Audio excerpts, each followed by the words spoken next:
Picture this. You are stepping into the chemistry lab.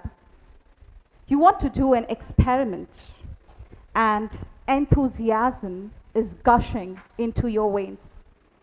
You mix the chemicals, expecting for a perfect reaction, and you realize that experiment fails. It doesn't work. Now what do? You have two options. You either repeat the same experiment with the same procedure, expecting for a different result, or do you rethink your approach and try again? This isn't just science, this is life. This is unlearning. Ladies and gentlemen, boys and girls, I welcome you, invite you to the Art of Unlearning, the journey which has transformed me not just as a teacher, but as a learner myself. Let's delve deep into what unlearning is. In my talk, you will find three important things. The first thing is, through my personal journey, I would like to share when did I start to unlearn, and then what did I actually unlearn, and what strategies did I use to unlearn in my teaching journey. So let me take you back in those days when I was born in early 90s. My parents did put me into a strict, traditional missionary school. Desks in straight rows, absolute silence in the classroom, and literally no student talked until the teacher asked the student to speak. Now this is how I grew up, right? And suddenly, there is complete silence except for the occasional noise of a chalk piece scratching against the chalkboard, right? And the student used to speak only when the teacher used to ask for, right? And then I grew up in this traditional missionary school in a very strict environment. Later, when I had to choose my profession, it was definitely not by chance that I became a teacher, but it was my choice that I would be entering into the teaching field. So I earned my teaching license certification, entered into a national curriculum school where I started teaching. Believe me, it was a rat's race. Parents literally running for grades of their students. On the other hand, students really not ready to rote memorize. And me and my colleagues find solace of shared struggles, from the last minute syllabus portion change to unexpected inspections in school. Later, the turning point of my teaching, I changed from a national curriculum school to teaching into international education schools. Suddenly, I realized that silence started changing into a collaborative classroom, literally, right? So there was literally a change, and that moment I felt that I need to unlearn. What I thought teaching wasn't actually applying in this particular international curriculum. That's when I decided to pursue my postgraduate diploma in international education. I realized that I need to ignite curiosity.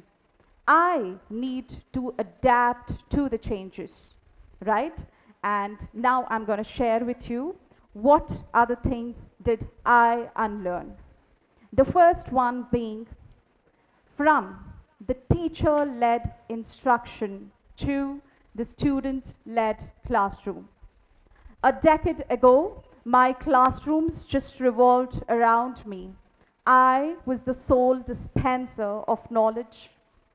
And then I remember a moment where I had perfectly curated my lesson plan, well scripted, only to realize that a student's curiosity hijacked my entire lesson plan. I could have actually leaned back to my own script, but I didn't. I went with the flow, and later I realized that was one of the best student led, driven, curious class I had ever experienced then. The next one being rote memorization to conceptual understanding. I have spent years literally spending my time correcting papers and assessing and literally giving marks to the students for regurgitating word for word. And now I tell my students, if you are able to explain it in your own words, then you have learnt it. So literally there was a change from just me assessing the students from memorizing to now students being applying knowledge to real life world applications. Literally students inquiring, designing, processing, evaluating, reflecting on the impacts of science in the classroom. Can you believe it? Yes, and I did. And I literally started feeling the essence of unlearning. And in education field, unlearning is the most crucial part. And I literally experienced that in my teaching field. Now, you might feel that I might have just unlearned in this way, but let me tell you, I also unlearned and learned from my students. Once one of the students came and said in the chemistry lab, "Ma'am, this experiment is so sigma." And I was like, "Sigma? Is that good? Bad?" It apparently meant good. And when I went with the students to the outbound trip, I just enjoyed making reels with them. And I heard the song, Sigma boy, Sigma boy, Sigma, Sigma boy, n number of times, right? So until and unless I felt that I wasn't able to connect with a student and try to understand the Gen Z, the Gen Alpha language, I wasn't able to connect with them in the class either. I literally felt that. Yes, I am literally telling this to all of you. And now, you might feel that I'm standing here and preaching that unlearning is very easy and you all can do unlearning, right? But no, unlearning is very, very difficult, but yet very powerful. Cognitive science tells us that unlearning requires a lot of brain training. Human brains resist changes. Even a study by Daihan and Deifler in 2010 says that 60% of the adults resist change even after providing them with factual corrections. So, what do you say? It is difficult, but yet we need to unlearn. You might also have heard the word called activation energy in chemistry. It is that minimum energy required to break the old bond to form a new bond. And unlearning is no different. You just need that little energy to start off with. I hope I have made you realize that maybe you have to unlearn, and unlearn is a bit difficult, right? Now, let me share you what strategies did I use to unlearn. The first one being reflecting on what no longer works. If I would have applied my ancient instructions to my classroom, I would have definitely not be present teaching in an international school. The moment I realized that I need to unlearn, I thought that I need to ignite curiosity in my students. I need to curate those students who are thinkers, who are collaborators, who are problem solvers, who are good communicators, who are tinkerers. Because after all, these students are going to hold our country in the future. So the first one is reflecting, and it is a very, very important key. The next one being open to experimentation. If I wasn't open to experiments like flipping the classroom and assessing my students through project-based assessment, I don't think that I would have given some gauge to my teaching field. So being open to experimentation is really, really very important. And learning from the students, as I said, when you learn from the students, you are literally able to communicate in their language. Now, how do I keep up to this, the Gen Z and the Gen Alpha language, right? This native speakers of Alpha language and Gen Z, right? So I did learn a lot from the students. The other day when I was just out standing for the auditions for the TEDx, the students came to me and asked, is your TEDx TEDxing? It's like, okay.